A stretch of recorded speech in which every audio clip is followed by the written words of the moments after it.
everyone. Welcome to Greatness Glory podcast. I have my friend Isaac Hadjyan back here. We're doing a follow up podcast in follow up of the last one that we did on the subject of God and spirituality and those kind of stuff.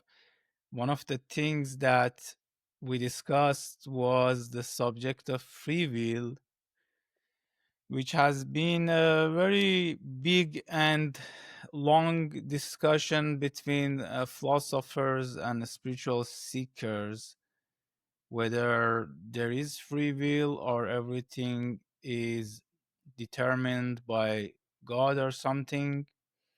And Isaac, I believe you mentioned Spinoza's view of the free will last time, that there is no free will at all. And I wanted to discuss that. I want to include this to say that I am not sure of anything myself either. I have studied different views of this subject from different traditions, and I have my own experiences, which I value more than secondhand knowledge that I read from other people. So let's hear your opinion on the subject first, and then we will have a friendly conversation on the topic and see where it goes. Thank you, Isaac, and thank you for having me back. One thing I definitely wonder about is how come your hair keeps growing and mine never has the same direction. So congratulations to you, same as Free your will. followers, by the way. So congrats on all your successes.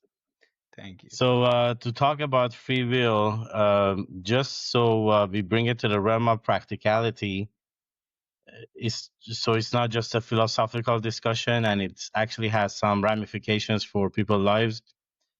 To me, the chief difference is if you believe in free will, then you simply got to tell yourself, got to tell others. If you believe that the will is not free, then there is a method to hack that lack of freedom, whether it's motivation, whether it's reward. Then we have to understand and transform. So that is the chief difference, actually. But to take it a step back, where does it come from? How many opinions are there? The couple that we might be familiar with is one opinion that says that will is absolutely free. It's this entity from God in your actually, to name a philosopher like Descartes, he believed it's in the pineal gland, somewhere right here, the cone shape that we have.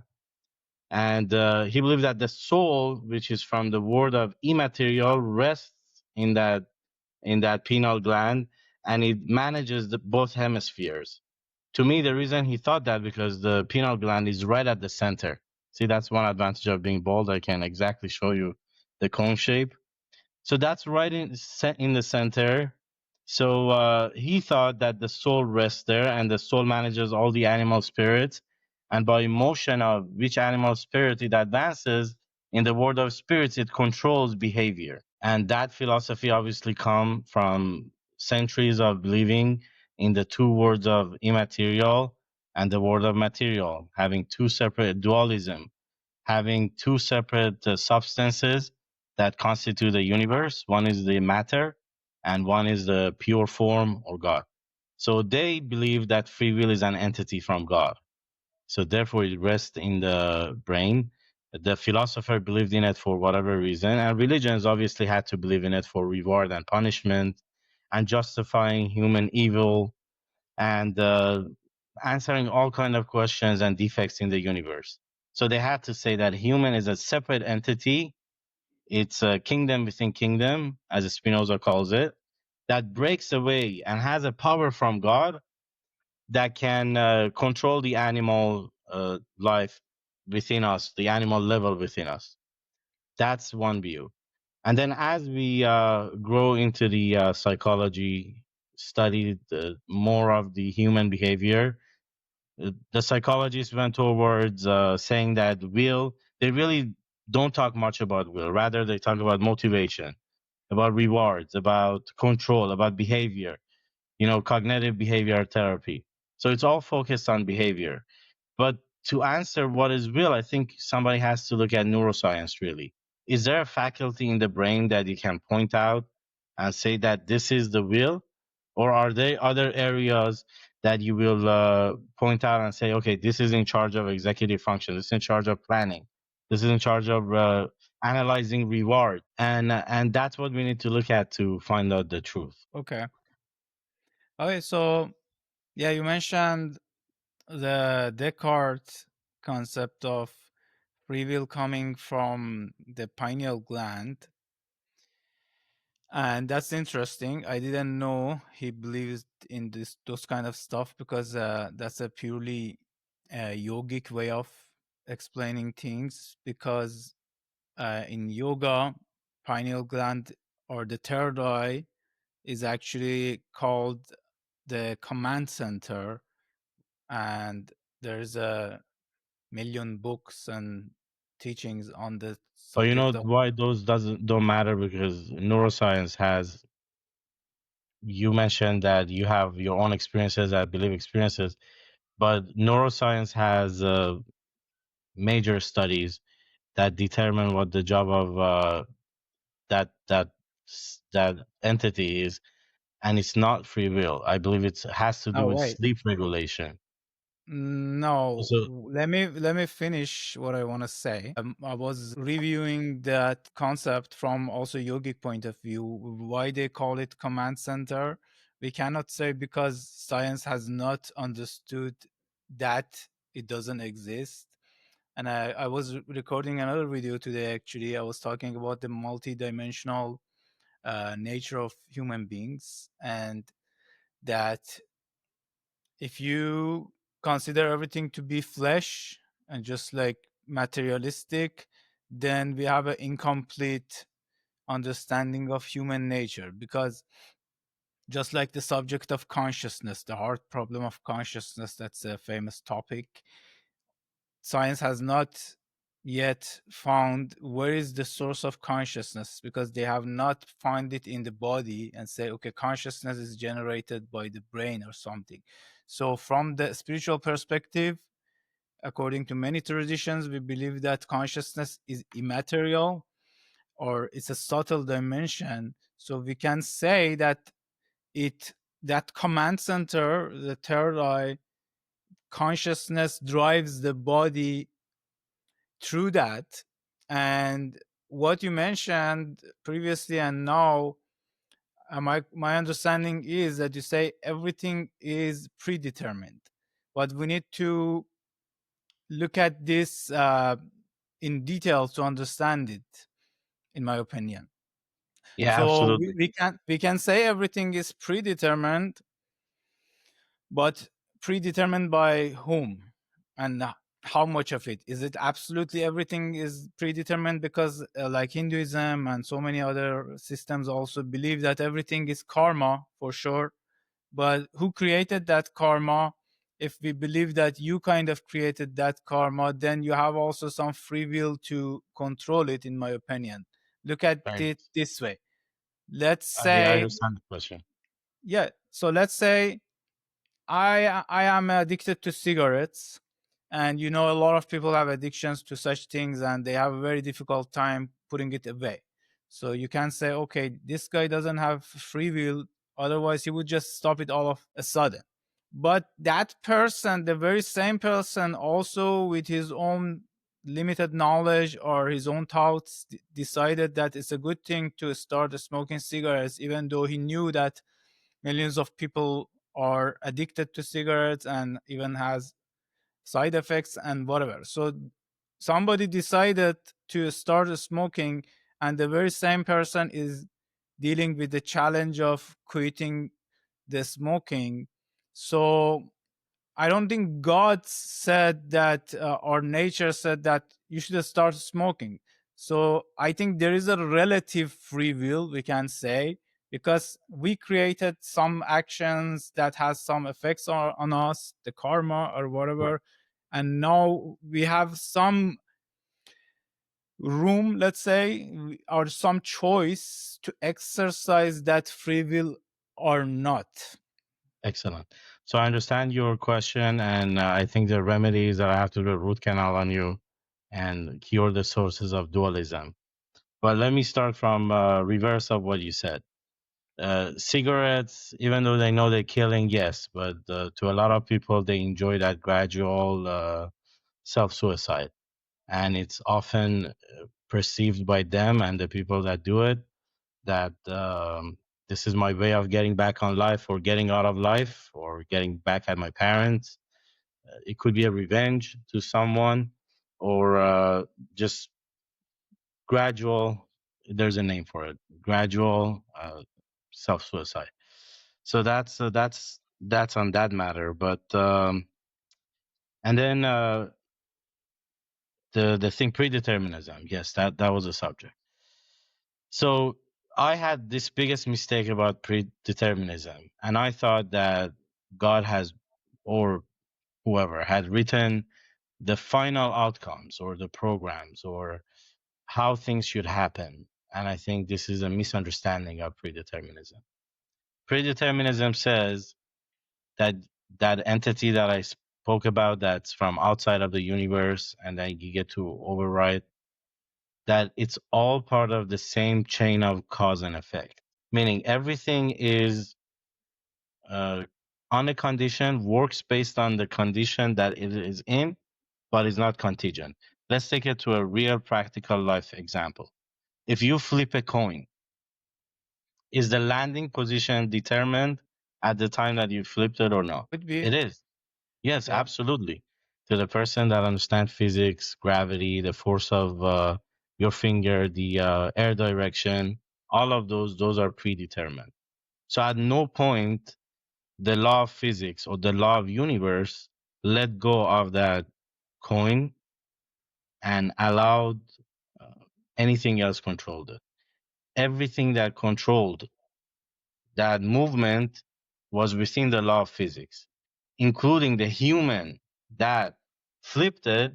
It operated by the conditions of the universe, by the laws of the universe. Everything that happened, including the decision that the man made, the man or a woman made, and they flipped the coin, how their finger did, how their nerves were connected, how they were feeling at the time, their sight, all of those are guided and operated, not predetermined from the time of creation that somebody wrote it in a book, like they say Sarnavesht or Bacht, or what's the word for the fortune in English? No, none of those. It wasn't written. But the condition always controlled it. So the condition that carried from the beginning of, you can certainly trace everything to its first origin and say that this wind was caused by this pressure change and this pressure change or temperature change in the planet was caused by this. Everything you can trace back to the first cause. Same to every idea you can trace back to a former idea that inspired this idea. And every decision or every understanding is connected to a former one. And in the case of human, every action is connected to 1,000 different parts in the brain that are analyzing and imagining. How does the brain make a decision? It imagines the outcomes that it will have. I suggest everybody pay attention to themselves when they're making a decision.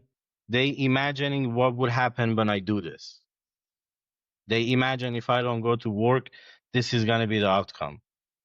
You know, I imagine if I cancel the podcast last minute, I'm gonna have a bad reputation. So I try to pin it on you and said, "Hey, you want to do it another night? It's okay too." You know, I imagine that's gonna ruin my reputation to you, and you're gonna think of me as a person that's not reliable. And I said I made a commitment. I left the kids with the wife, and I showed up. You know, So did you, when you were imagining the scenario, you had one scenario that says, okay, if I do it, this will happen. If I don't do it, this will happen. So was there someone at the center that could make choice between these two decisions by analyzing them? thank you. It was, and by when we say that there is no free will, we don't say that. There is no will or there is no faculty of understanding or imagining. We just say that the will has so many components to it, an action have so many components to it that it's not free. Therefore, the difference becomes that you must hack the brain. You must Okay. understand the brain. You must understand yourself very deeply. So the difference becomes, I saw the teacher at the school when I was dropping off the kid. The kid was crying, and the teacher was saying, "You need to stop crying. Go out by yourself. Are you a baby? Let me take you to a baby class." That's the teacher that understands free will. That thinks that just tell people and they do it. A person that understands the brain levels down with the kid and says, "Hey, what's bothering you?" Tries to understand what's bothering you and talks to the inner child, talks to the inner brain, not to the will. We talk to the will too much. The other difference is how much we judge or we hate or we dislike, uh, whether it's our family or other people that are further, and we are quick to cancel rather than try to understand the root causes and address those root causes. Okay. So let me provide another perspective. So you're saying that you're not saying that everything, including what I'm gonna eat today and what I'm gonna do and how I'm gonna behave and like that, is determined by another entity. It's not. I mean, it's all conditioned by the entity called God or universe or existence. And every function that I have is through those laws and a structure. In fact, I'm an extension of that structure. I have preferences, but my preferences was not apart from the existence, a power from apart from the Right. existence. But your preferences, can you use your intellectual capabilities and analytical capabilities and question or see if you want those preferences? Yes, Yes. So through is that whatever the process, you need to hack the brain. okay? If it So was free, you would just tell it. I would just tell myself. That's what free means. There is no fees. You just or free means it's suspended from nowhere. It just hangs on its own.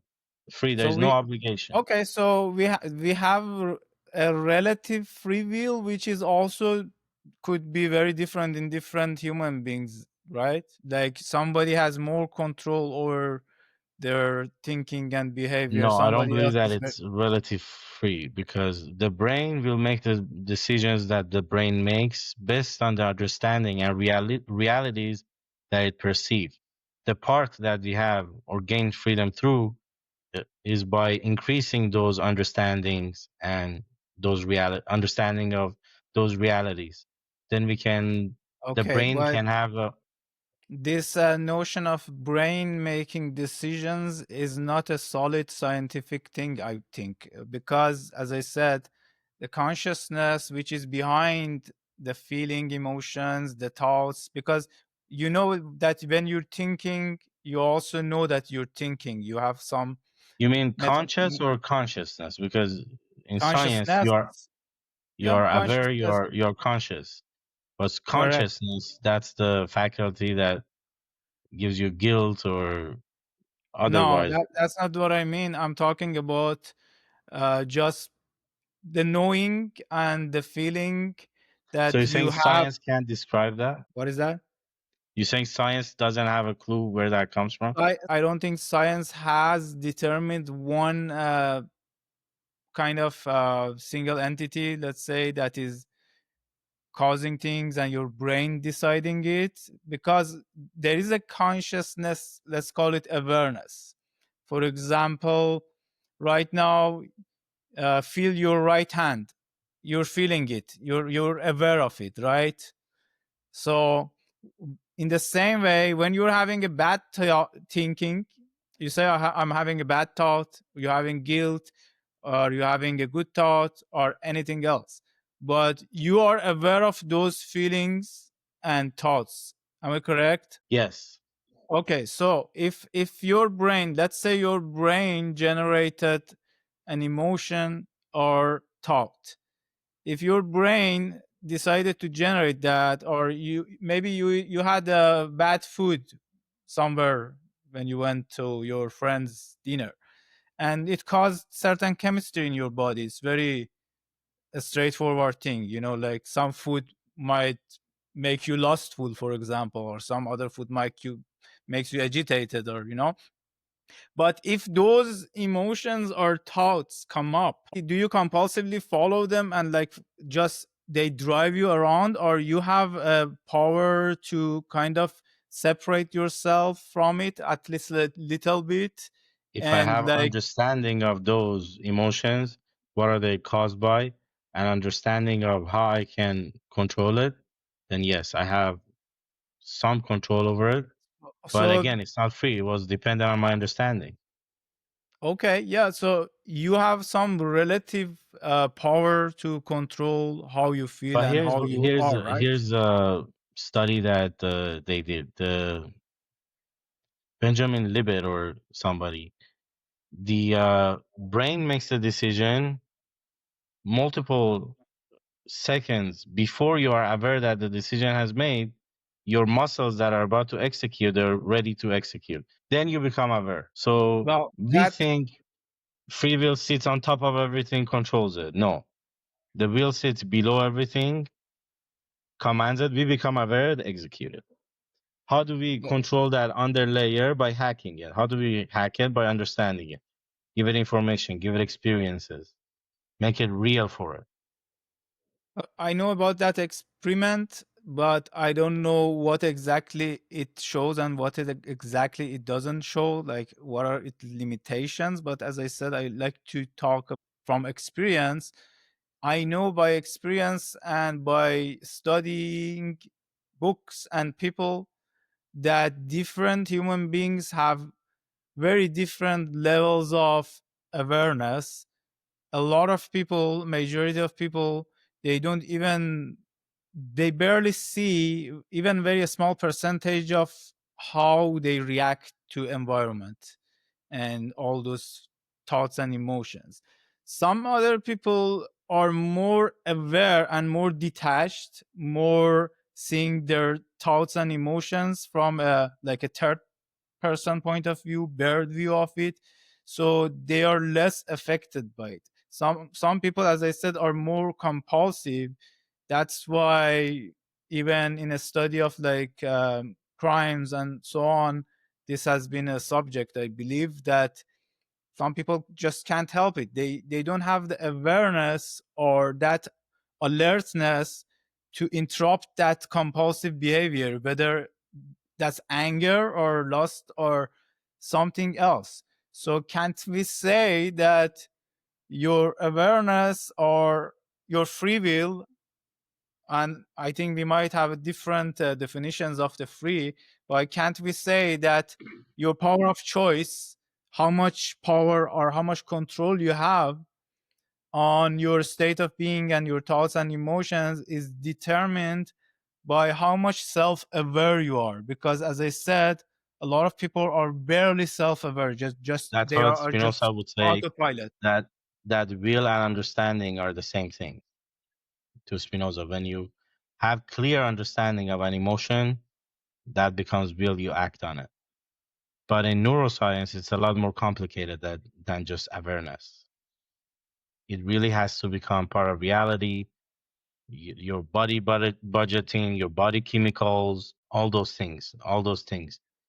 Microbial guts, I don't know. There are more components that I know that can affect the decision or decision making process.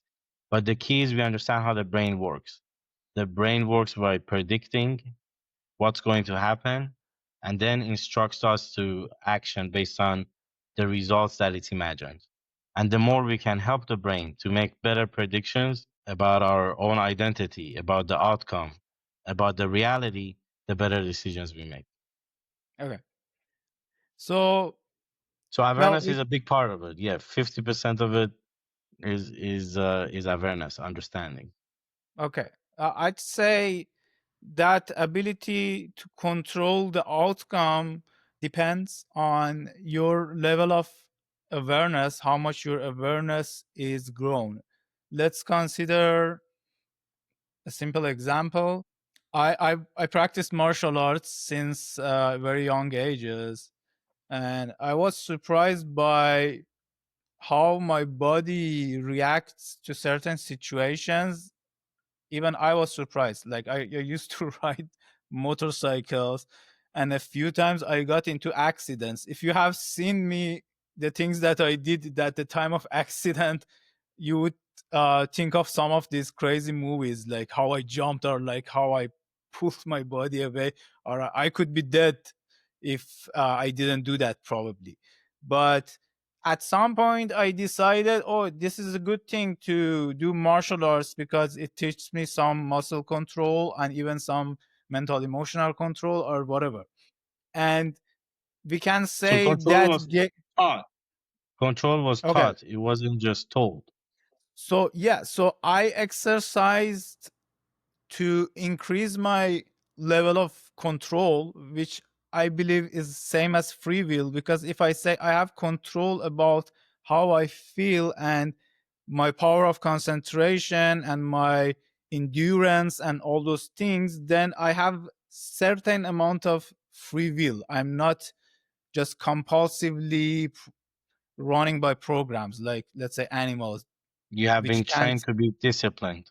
So I decided to increase my self control and free will. So, in the same way, the philosophy of many spiritual traditions like yoga, let me say that first, that in an absolute way, they also believe that everything is God's will. But in a relative way, because we are living in a relative world, they say that by doing mental training, training your mind, training your attention, training your power of concentration, and when we get into a bit of more of mysticism and stuff, learning to control the functions of the body and energy and so on, then you acquire more control over things. And the extreme examples of it, even though to many people this might sound some kind of fairy tale, there have been actually documented yogis that they can go under the earth or water or something and remain days without even breathing. And that's an extreme example of it, that they you could have some level of control, even to control your life to that extent. But what I wanted to say Couple of is, days without breathing. hmm? Couple of days without breathing. There are yogis, even documented yogis, that they could remain without food and water, even breathing for like 40 days. And there's a lot of them. So we're not going to discuss them now, but I just gave a like even an extreme example of what some traditions believe is I want to possible if fact check you, that. yeah, if you, I don't let me, know let if me, you can go without breathing. okay, let me finish my example. But let's forget about that. You also spoke about neuroscience. We know very well that science is very limited. We know that, for example, quantum physics has observed so many things that they say it's completely irrational. We cannot understand why universe or certain energies behave in a certain way, and it's completely out of logic. We cannot understand it. It's even like kind of a spiritual and philosophical. So, but coming back down to earth, there have been multiple yogis and like Tibetan lamas and so on, that they took them to some labs and they put advanced equipment on their body and brain, and they found out that these guys can stop their heart with willpower, and they can completely stop breathing for long time, and this is documented. So this Was shows it that, willpower or exercise? And first of all, I don't believe that because the brain is not wired in that way. Your will cannot create new nerves or new muscles. You can't will to uh, grow control muscles over your heart. oh, I think your information is limited on that subject then, because there's a lot of data that shows you can really change the function of your body, even take control of your sympathetic nervous system, like subconscious things, and change it if you exercise enough. That's why I say If you close your eyes and sit You for can hours, exercise to stop breathing and then live. let's not get into that example for now. I just wanted to say extreme example of it, what they think is even possible. But I say Okay, people but been let's say even studied. that's possible. Let's say Okay, even let me. I in was the saying imaginary universe. people. Oh, people in the labs, they even studied people in a scientific environment, and there is data on it that there are some yogis that can stop their heart at will. They can stop some of the functions of the body that science thought this is completely automatic. We cannot control. That's what I'm saying. So that person practiced yoga and whatever and gained some control over what he can do. Let me give you one more example and Therefore, then, control is gained yeah, and it's not free. yeah, it's gained and you Gained and exercise exercise. whatever you want to use for the word. I know when you say free will, I think you have a different understanding of it, but I'm just saying that we can practice to increase our level of awareness and not be compulsive or not be controlled by your gut microbiome or neurotransmitters and whatever. But then yes, it is gained by practicing it. That's why I said it's relative. The more you practice, you gain more. That yogi, that probably, if it's true or whatever, that can Look, live the main without difference. food. Listen, like, let me The, finish the sentence. That yogi cat lives without food or whatever. If you go and study their lives, most of them, they lived in caves and as isolation, meditated for 18, 20 hours a day. But obviously we can't do that, so we're not going to get the same result. But there's a lot that we can gain. For example, when I was a teenager, I wasn't a very pleasant person. I would get into fights and fight with my parents and whatever. And after a short time, when I started my own spiritual journey in yoga and meditation, I changed like 80%. I wouldn't get angry and like react to the same situations anymore. So I learned to exercise some free will, let's say, control, to determine that I don't want to get angry, because I learned that's not the pleasant way to be, let's say. Okay, go ahead. very good. So at the end of the day, if you have a person that you want to train, do you or change, or a spouse that you live with, do you just tell them to change and expect them that they have changed tomorrow, Not or at do all. you train and exercise and bring to realization and help to transformation? Yes. Train, Okay, yes. then you're saying that it's not free and it is Now I'd say through that I'd gained gained I'd will. say I say the free will, Is through which is understanding and exercise, which makes it not very free. okay. Let's put it this way. Um, this is based on so many spiritual traditions and It's like saying religions. dinner is free when you pay No, $200. no. What I'm You gotta pay saying the two is, hundred dollars to get the free will. You gotta put the exercise, the training, and then it's free. But at that time, it's not free anymore. You paid for it.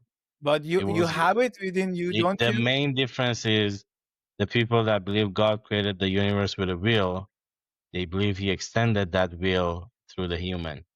That's the Right. dualism of Descartes and most of the philosophies out there. In monism and oneness, the point is it's all one system operating by one law.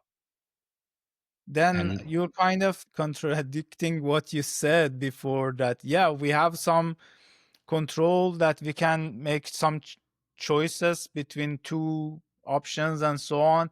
So you're saying God is also making that decision that you're gonna eat what? Are you going to do something like react angrily to somebody, or you're just gonna remain calm? Is that decided by God? again, I said the universe is not created by will.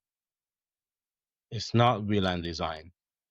The people that assign will to God also look for that faculty in human to then say the human is the supreme of the universe and is the top of the creation. But when you look at existence as one whole system, a chicken also has a preference. It could prefer if it's going to drink water or Coca-Cola if it's in front of it, or it's going to eat first, correct? Preference is not to be confused with free will. When we And say in this, I didn't say preference is free will. I said the thing that is witnessing the options and different tendencies within you, and you have so many things and can decide by reason and other stuff to make a choice between those options, and that's what human beings can do right, as far but as we know. you think that every decision that the brain makes is with reason? Okay, I don't believe that. I believe that the brain has a lot more calculations about its budget, about its status, about things that we are not aware of. So your comment that awareness is a key to understanding, yes. The more you understand why you're acting in a way or you have a desire to act in a way before you follow it, is the more adequate knowledge you have over that, you can say the more freedom you have. That's one way to look at it, let's say in a But again, psychological point of view. even when you think you have freedom, that you're acting for your own best good, that you're acting for the most supreme good, all those are decided by a faculty called the brain. And the brain is not a faculty from another universe or an immaterial It's God. only decided, It's let's say, all hold part on. of one universe that takes its time to develop itself, change form, and just assemble more tools on top of the tools that we have as it evolves. Okay. It's decided by brain if you are unconscious of the brain's behavior. And I like to use the word mind instead of brain, but I will get into that. But if Correct. it is decided by the mind, if you are not aware of it, look at it this way.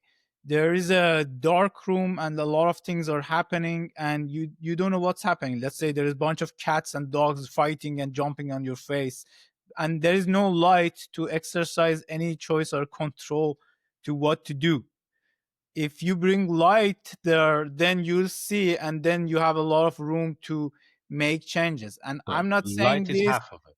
this Light is is half of uh, this is the perspective of psychology, this is the perspective of Carl Jung, this is the perspective of Buddhism and Hinduism and yoga and many other things So that you they bring say. the light to the room, but then you don't have a vacuum. How do you clean up the mess? So I was saying, when you bring the unconscious to conscious, you can change it. This is what Carl Jung also said, the famous psychologist. So if you become aware of it, then you can change it. That's what yoga teaches, to meditate, to become aware of your subconscious and other layers of your being that are the cause, as you said. Awareness is not enough, though. Awareness is not enough. Why is it not enough? You can't fix a chemical imbalance with awareness. That's not the belief of so many scientists and many spiritual traditions. You can definitely affect your chemistry with your awareness. You're doing it already. Right now, if you decide to don't do any meditation, decide to sit for 5 minutes a day and think about flowers and ocean and whatever. If we connect some equipment to your brain and body and blood, we can clearly see that you're affecting your chemistry by thinking in You're a affecting different it, way. but you can't cure the imbalance. If you Why don't somebody you? has I don't know all kind of illnesses, mental illnesses, bipolar, OCD, it's not sufficient to have Well, that's not been the experience, and many. schizophrenia. You can't I just cure understand what you're that. saying. I understand what you're saying, but Sometimes that the tools are not developed. So you correct. ignoring But so many you are tools okay. But in you are obsession with just this tool of control or mind. okay. You're saying you cannot fix the health issues or brain issues with awareness or willpower, but Awareness is that half of is it. okay. But this is not the fact, because there have been many experiments and documented things that people have changed disease and so many things by doing certain practices or just exercising certain thoughts and beliefs. I'm not making this up. You even know about probably the famous experiment that they hypnotize some people, and they put a ruler on somebody's arm when he was Correct. in a very deep state of hypnotism, and they said, oh, this is a hot iron. And suddenly that guy's hand started becoming like burnt. So his mind was changing his body, being in that deep state of hypnotism or deep focus. He could suddenly change his body. So you cannot say you cannot change your body with thought. You can even heal the worst disease. And I'm No, the not making this up. perception of pain, when you perceive that you receive pain, your brain can release chemicals that mimic pain. So what we're talking about is what we said earlier. The brain perceives and predicts. So the brain predicts pain, produces the so even more so, that says the brain is not free. It's all based on its perception and its understanding. Okay, but I'm saying you can change even your body with having different attitude or thinking. This is a scientifically Yeah, proven correct. thing. It could affect some things. The So it's body, not and true to say you cannot change your chemistry or your you can chemical affect. deficiencies with Yes, thinking. that's what I said. Chemical imbalance and deficiency. Vitamins, this, that, iron. You really gotta respect the biology, the chemistry, and the science, and not for all of it in the sake of spirituality, and We because it's don't all know. one thing. It's two sides of the coin.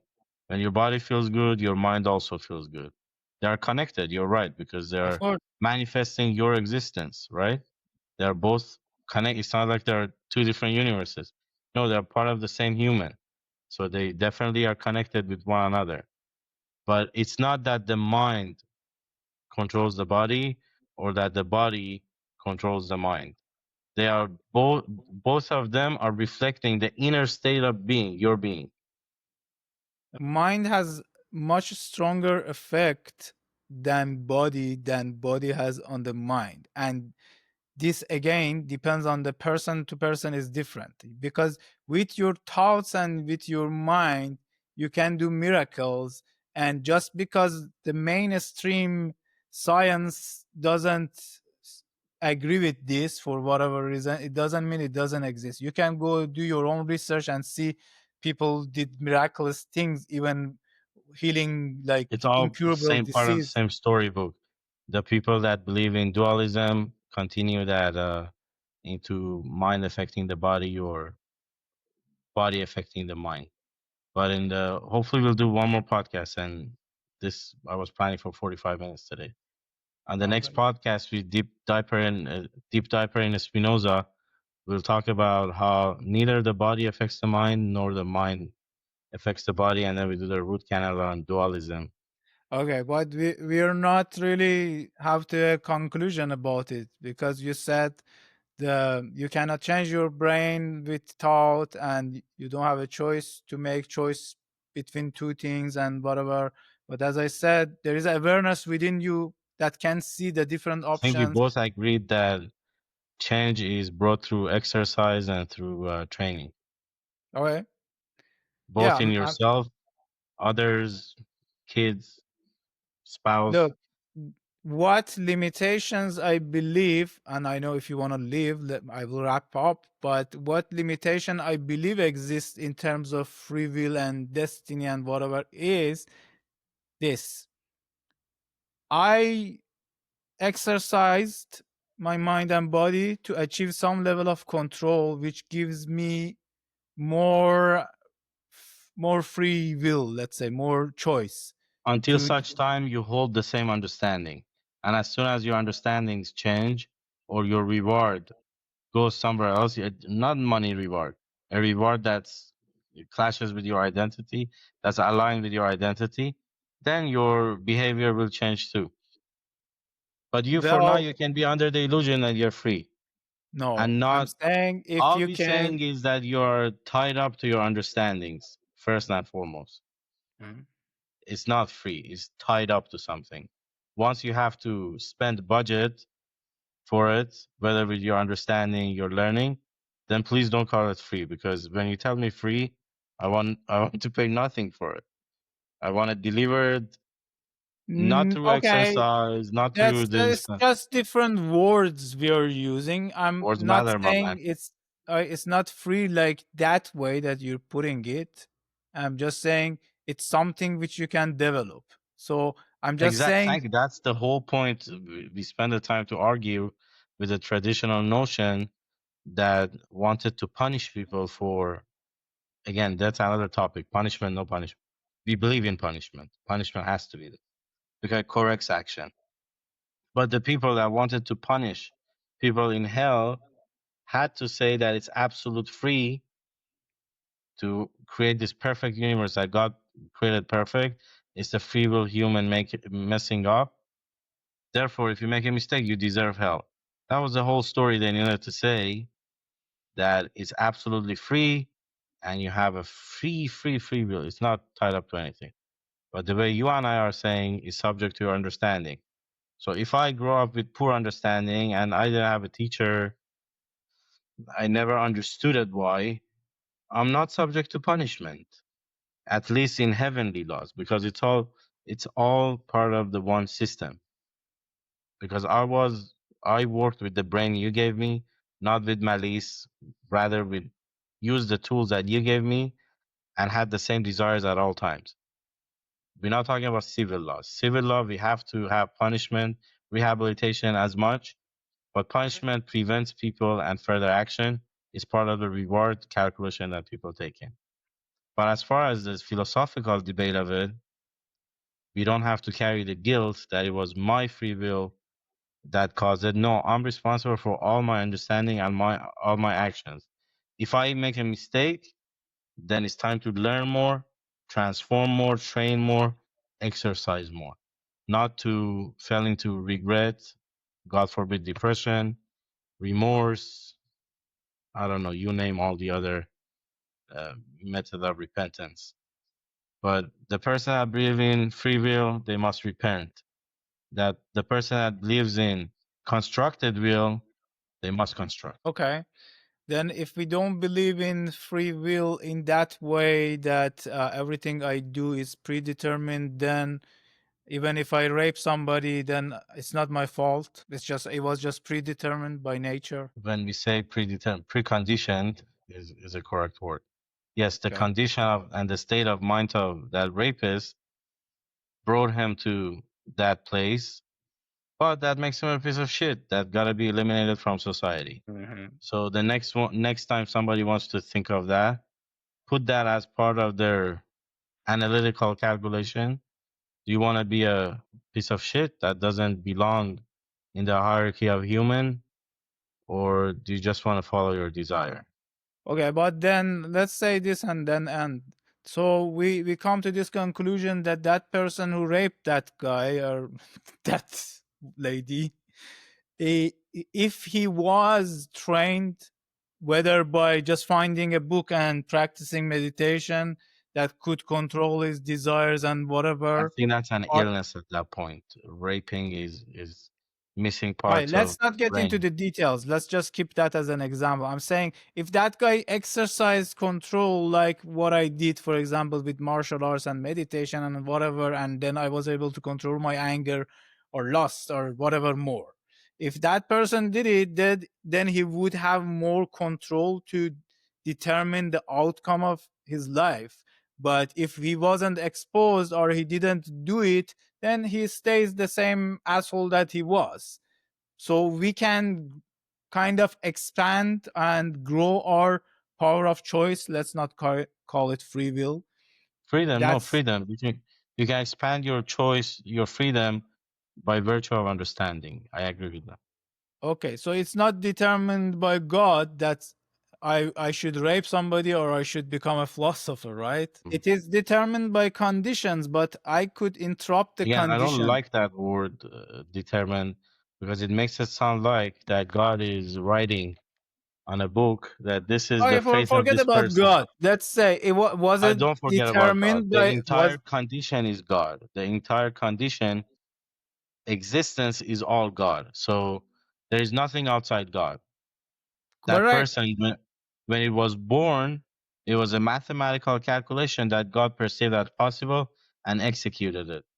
Was it predetermined? And if it grows up in this society and gets raped at a young age, and then has certain brain deficiencies, that will come to rape someone else? It was probably. But was it also determined that if he meets a psychologist, he gets help, he gets cured, he won't do it? Yes, it's all based on the condition. Okay. Well, I would And say the condition is existence of God. We have to think of it as the blind watchmaker, not to advocate for Dawkins, but there is a watchmaker. It's making the watch, but is blind of the events and final outcomes that that is experienced. Creation, it relates to existence, to God, to universe, God existing. okay. I'll I leave it guess at you are that. more philosophical than me. I'm trying to like say understand what does he mean by using these all these different terms. But then we come to agree that there is a power of choice which we can exercise and grow, right? And then Correct. change the outcome.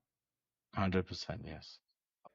I think let's agree to that one point for now because I think you want to leave and then we can talk more about it. We got one Thank you, hour, I Isaac. think. Thank you, my man. See you later. Post some of See you. the facts on yogi controlling the heart and the breathing.